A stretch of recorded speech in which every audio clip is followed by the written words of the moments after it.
कीमती समय है जो हमारे हाथ से निकला हुआ जा रहा है। भाई शब्द गा रहा था, वो शब्द पहले भाई ने गाए हैं। गाना रोना एक है और तन्ने जाने दो। हमने तो हंस मेले और तन्ने मेले हैं रो।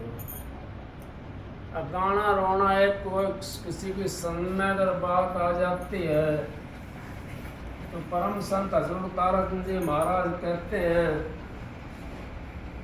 कि भाई जो शब्द गाते हैं अगर उनने प्रेम से उसको अंतर में घटा लिया, प्रेम से उसको ग्रहण कर लिया तो शब्द गाने का फायदा होता है। अगर प्रेम से ग्रहण नहीं करा और उस पर अमल नहीं करा, अंतर में नहीं तारा उसको, तो ऐसे है जैसे थाली में रोटी रखी है तो वो रखी रहेगी, भूख तो नहीं मिट सकती उससे। भूख तो तभी मिटेगी जब उसको हम उठा करके और मुंह के अंदर खाएंगे। तो इसी तरीके से परम संत हजूर तारा चंद जी महाराज उन्होंने कितनी वाणियों का वर्णन किया है, कितने शब्द खोले हैं, कितनी उन्होंने किताबें भी लिखी हैं। और महाराज जी ने जो वाणी से अपने अंतर में पका करके जो बात कही है उससे जीव का उद्धार हो गया। जिसने उसको घटा लिया अपने अंतर में उसका उद्धार होया, नहीं तो नाम तो कितनों ने ले रखा है। नाम लेने से काम नहीं चलता। काम तो जब चलेगा हमारा जब हम नाम ले करके और गुरु के बताए हुए रास्ते पर चलें, गुरु के बताए हुए उस मार्ग को अपनाएं, गुरु के बताए हुए वचन के ऊपर अमल करें तो हमारा उद्धार हो जाएगा। अगर हमने नाम लिया और फिर भी हम अपने मन की चलाते रहे, गुरु के बताए मुताबिक हम नहीं चले, गुरु ने जो रास्ता बताया उसका अमल नहीं करा हमने, तो फिर हमारी सूरत कहाँ जाएगी?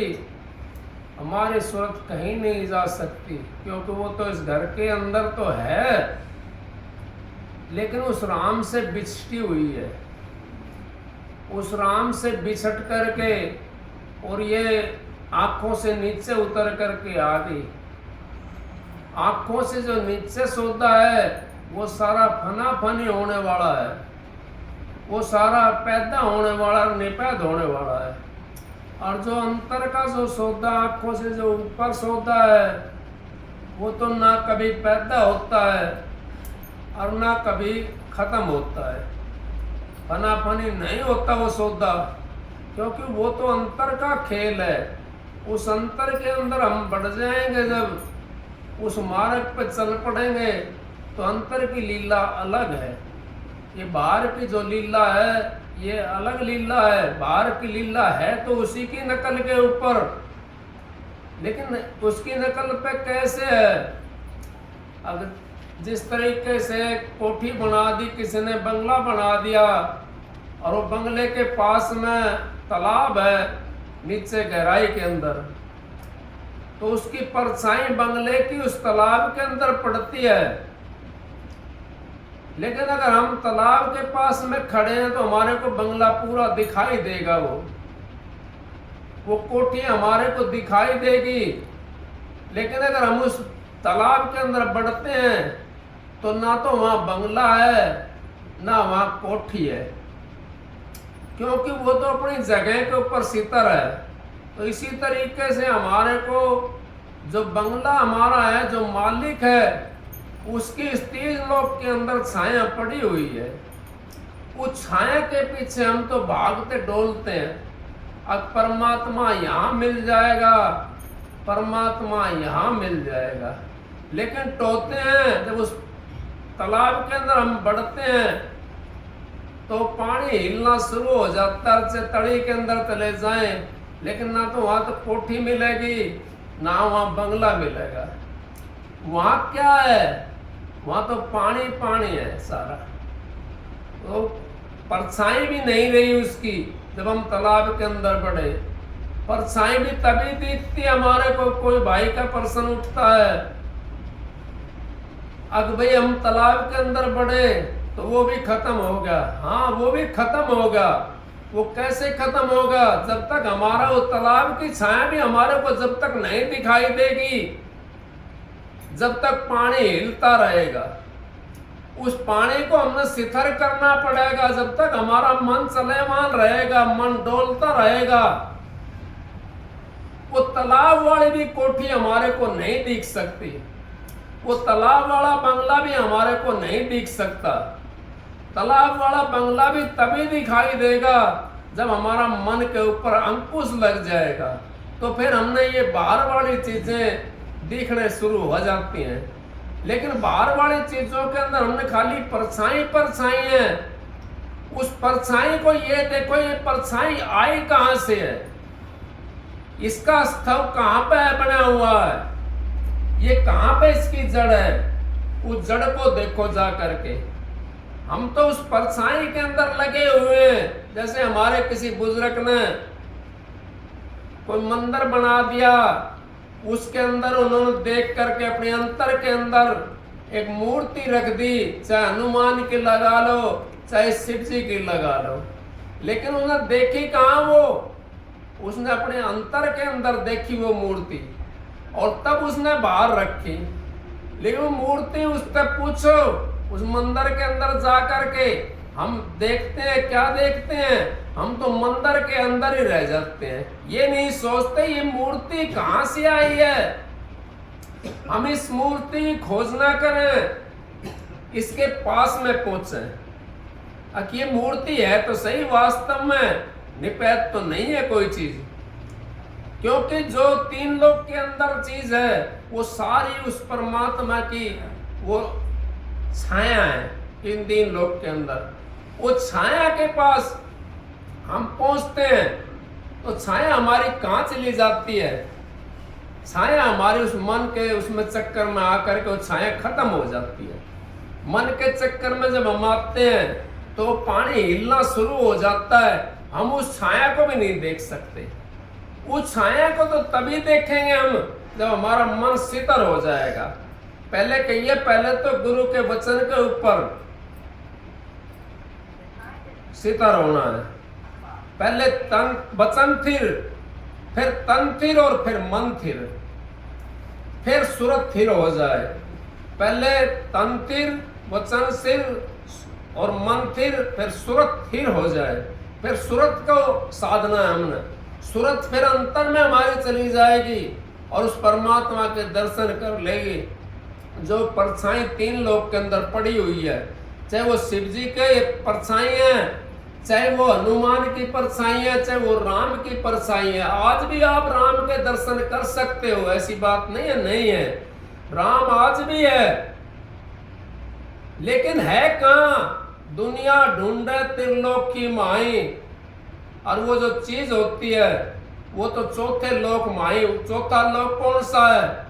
रजोगुण, तमोगुण और सतोगुण, इनसे हमने अलग हटना पड़ेगा। रजोगुण, तमोगुण और सतोगुण, तीन गुणों से हम अलग चलेंगे।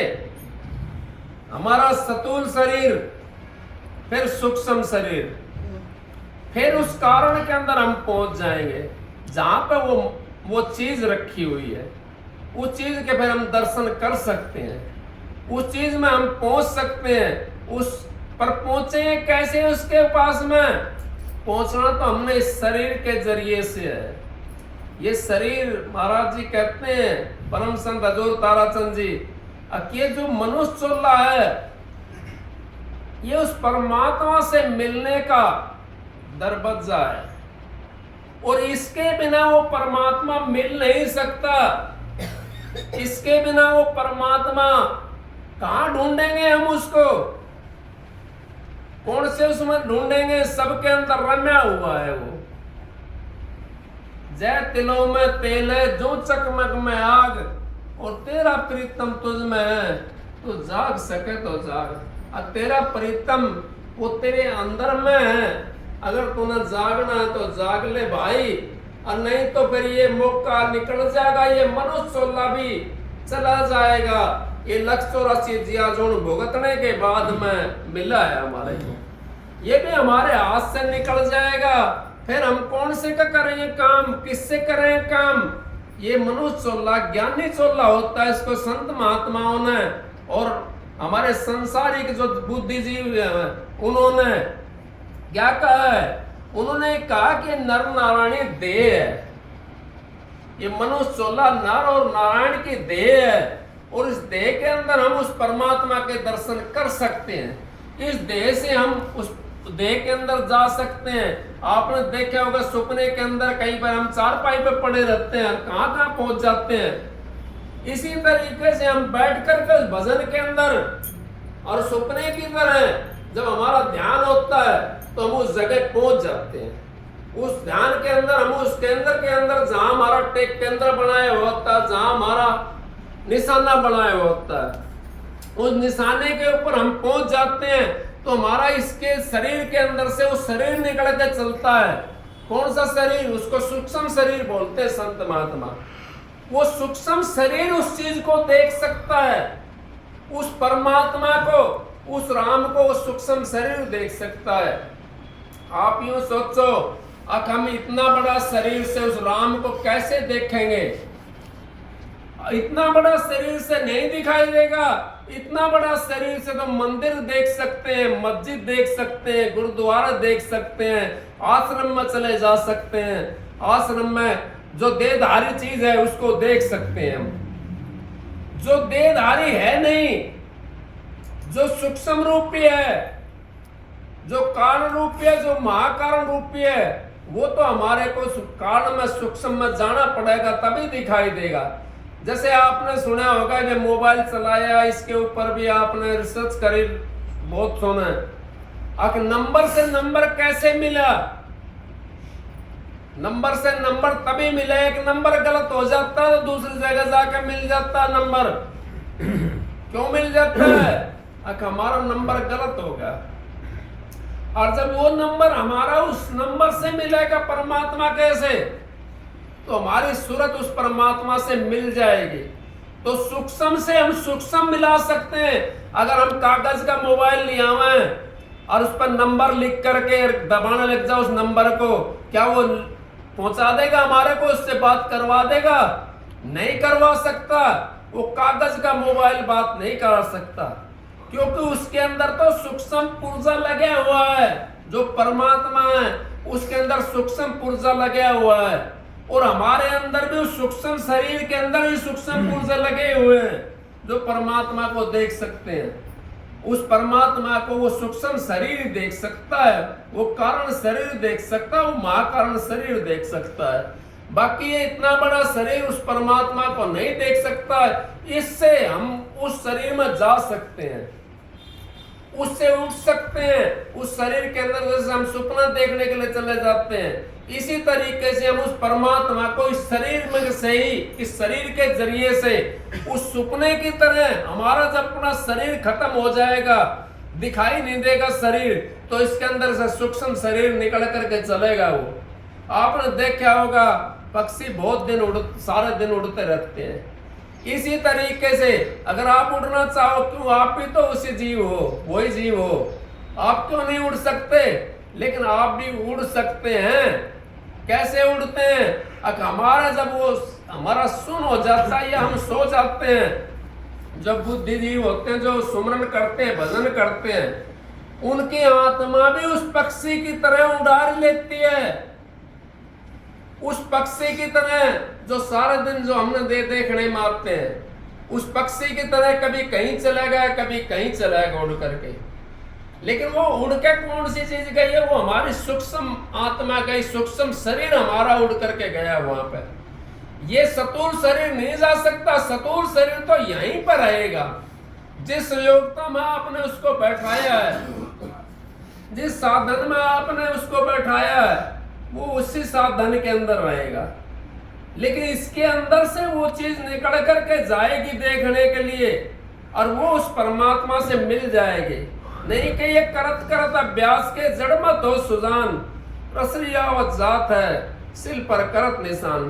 तो हमने साधन करना है, हमने अंत समय के लिए साधन करना है, ताकि हमारा अंत समय जब वो लेने के लिए आते हैं यम के दूत, उस टाइम हमारा जब प्राण निकलेगा तो अगर हमने ये साधन करा हुआ है तो हम उस साधन के अंदर लीन हो जाएंगे। जैसे आपने रस्सी कुएं के ऊपर चलती है वो पानी के लिए और उस खांचा बना लेती है चलते चलते, ऐसे ही हम अगर रोज साधन करते हैं तो हमारा भी वो अंतर के अंदर खांचा बन जाता है और हम जब अंत समय हमारा आएगा तो खांचे के अंदर हमारी वो सूरत चली जाएगी और ये काल महाराज देखता रह जाएगा, क्योंकि उसके चंगुल में नहीं आएंगे। हमने तो उसके चंगुल से बचना है, क्योंकि हम संतों के शरण में चले जाएंगे। और जैसे अब हम बैठ करके संतों की शरण में जाते हैं भजन करके, देहधारी संतों की शरण में तो सारी दुनिया है, लेकिन नूरी संत के शरण में कौन जाता है? कोई कोई जीव जाता है, लेकिन संत सतगुरु क्या करते हैं? संत सतगुरु हमारा उद्धार करते हैं। वो अपनी पूंजी के अंदर से अंत समय के अंदर अपनी पूंजी से दे करके जीव का उद्धार कर देते हैं, उस धाम में ले जाते हैं। जिस धाम से जीव आत्मा आई थी उसी धाम के अंदर ले जाती है, उसी धाम के अंदर ले जाकर के छोड़ देते हैं महाराज जी, और उस जीव को वहां पर मुक्ति धाम बोलते हैं उसको। तो हमारे को इस करके साधन करना बहुत जरूरी है। और जीवता जी का मार्ग है ये जीवता जी मरना इसी का नाम है, इसी को मुक्ति मार्ग कहते हैं। अगर जब हमने जीवता जी अपने मन के ऊपर कंट्रोल कर लिया, अपनी इंद्रियों पे कंट्रोल कर लिया, तो मुक्ति तो हमारी होगी, क्योंकि हमने अपने मन के ऊपर भी कंट्रोल कर लिया, अपने इंद्रियों के ऊपर भी कंट्रोल कर लिया, फिर हमारी तो मुक्ति होगी। हमने छोड़ दिया आहिस्ते आहिस्ते करके सारी चीज को, तो अंत समय हमारा आराम से प्राण निकलेंगे और उस जगह पहुंच जाएंगे। सतगुरु वहां पे बैठा मिलता हमारे को। जिस जगह पे हमारे प्राण निकलते हैं वहां पे सतगुरु होता है। वो सतगुरु अपने जीव को नरक में जाने नहीं देता। बुरा भला भगत कबू नरक नहीं जाए, वो नरक में नहीं जाता। बुरा हो भला हो वो भी नरक में नहीं जाता। लेकिन नरक में कौन जाता है? जो गुरु से नाम लेकर के गुरु का दोष लगाता है वो नरक में चले जाता है। गुरु से नाम लेकर के और गुरु की बुराइयां करने लग जाता है वो नरक में चला जाता है। गुरु से नाम लेकर के और साधन नहीं करता और गुरु के प्रति लक्षण लगाना शुरू कर देता है, अगर मेरा तो ऐसा था ऐसा था ऐसा था, क्योंकि उसने देखा नहीं उसको। उसने तो अपने स्वार्थ के लिए, ऐसे बहुत हैं, बहुत जीव हैं जो अपने स्वार्थ के लिए और गुरुओं को बदनाम करते हैं। नहीं, गुरु तो कोई भी गलत नहीं है, गुरु तो सारे ठीक है। गलत है तो कौन है गलत? मैं ये भी नहीं कह रहा हूं, इस बाणे के अंदर भी बहुत से भेड़िए बैठे हैं, लेकिन उनकी पहचान कैसे होगी? आप लोग कर सकते हो पहचान उनकी पहचान हम कैसे करें? उसकी बाणी से पहचान हो जाती है। बाणी ऐसी बोलिए सुख उपजा चारों ओर, बसीकरण एक मंत्र है तो तज दे बसन कठोर। वो बसीकरण मंत्र जिसके पास में वही संत महात्मा है, जिसके पास में बसीकरण मंत्र नहीं है वो संत महात्मा नहीं है, वो तो संसारी जीव है। उनको आप संसारी जीव कह सकते हो, क्योंकि जिसके पास में बसीकरण मंत्र होगा वही संत महात्मा है, वही हमारे को पार कर सकते हैं। जिसके पास बसीकरण मंत्र नहीं तो कैसे पार करेगा? देखा गुरु देखा ठेला चेला और दोनों नरक में ठेलम ठेला। गुरु किया देखो और सतगुरु चिन्हा नाए, भव सागर की नाव में फिर गोदा खाए। अब गुरु तो हमने देह को बना लिया, लेकिन अंतर के अंदर हमने सतगुरु को नहीं चिन्हा, तो फिर बार बार आना पड़ेगा हमने। लेकिन सतगुरु क्या काम करता है? सतगुरु पूर्ण खोज तेरे भले की कहूं, तू नींद मत बरसो तेरे भले की कहूं, तू भोजन ज्यादा मत जीम तेरे भले की कहूं, तू पिछला की टेक छोड़ तेरे भले की कहूं। कितनी कई संत महात्माओं ने हमारे को ये बातें, संत महात्मा हमारे को जो बताई हैं, वो उन्होंने हमारे लिए समझाने के लिए बातें बताई हैं। आप अपना साधन करो, उस परमात्मा से मिलो, जो अंतर का मार्ग जो बता देता है गुरु, उसका आप बन जाओ तो वो आपको उस पार ले जाएगा। जो अंतर का मार्ग नहीं बताता और जो आंखों से नीचे नीचे रखता है, तो वे तो भाई संसार का ऐसा है, फिर बार बार आना पड़ेगा, जाना पड़ेगा। आंखों से जो ऊपर का भेद देता है उसको अंतर का भेद बोलते हैं। आंखों से नीचे हमारा कोई काम नहीं है, वो नहीं है तो कहते हैं ना ब्रह्मांड, ब्रह्मांड कहते हैं इसको। ब्रह्मांड हमारा आंखों से ऊपर ऊपर है। इससे नीचे नीचे जो ब्रह्मांड नहीं है, इसके आंखों से नीचे तो नरक बताया है संत महात्माओं ने। और जीव आत्माएं नरक के अंदर पड़ी हुई है यहाँ पर। इसको संत महात्मा आते हैं भेद दे करके, और उसको जब तप करवा के, उसको साधन करवा के, उसको नाम का सुमरण करवा के अपने धाम में ले जाते हैं। जिससे जो काम लेना होता संतों ने, उसको वैसा ही काम सौंप देते हैं। आपने देखा होगा घने बेचारे बड़े आदमी होते हैं जिनके पास में पैसे कमी नहीं होती, वो किसी से उनका उद्धार करते हैं। संत के पास में जब चले जाते हैं बड़े आदमी, उनका उस धन से उद्धार करते हैं। उनसे कह देते हैं भाई इस धन का भंडारा कर दे, भंडारा लगा दे।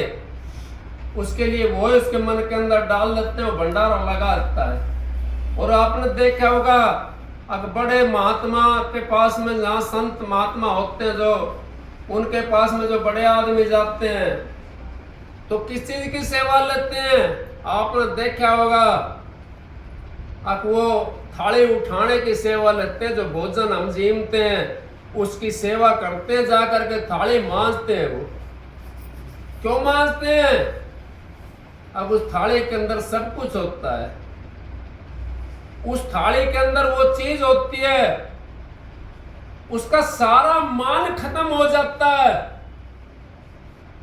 हमारा जैसे लोग कहते हैं भाई ये तो बहुत उत्साह देख लो थाली मांज रहा है, लेकिन उसका मान खत्म होया। अब उसने अपने उसको जो था ना मान, उसके ऊपर सिर पे जो टका हुआ था, वो गुरु की दया से नीचे गिर दिया। गुरु की दया से वो उस दरबार के अंदर सेवा कर रहा है, वो थाली मांज रहा है, कोई झूठे बर्तन धो रहा है, कोई झाड़ू कर रहा है, कोई लैटरिन साफ करता है। उनके पास में वैसे नौकर थोड़ी होते हैं संत महात्माओं के पास में, हमारे आप जैसे ही काम करते हैं। वहां पे कोई किसी चीज की, कोई वहां कोई जाति पाति कोई भेद नहीं होता।